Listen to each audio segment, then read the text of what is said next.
Sydney Cumberbatch. Hello, I'm Shannon Frank. And I'm Ada Gidi. Our concept for this week was Hooke's Law. And Hooke's Law discusses spring force. Spring force is the spring constant times the displacement of the spring. The displacement of the spring is the final position of the spring minus the initial position. All right. Good evening, ladies and gentlemen. Oh, please don't talk to me.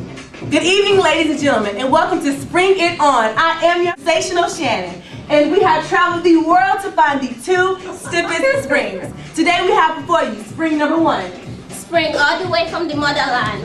And we have spring number 2. Spring it from New York. Today's competition, we will determine the spring with the strongest spring constant, which means that spring will have the highest spring force. We are going to determine which spring has the highest spring constant by adding masses to the springs. These masses are equal. The spring that is compressed the most has the least spring constant, which means that the spring force, it will be lower. The spring who is compressed the least will have the greatest spring constant, which means that that spring force will be greater. Spring it on, ladies. And spring you gotta feet, spring you gotta feet, spring you gotta spring you gotta spring you gotta feet. Now we will add the masses.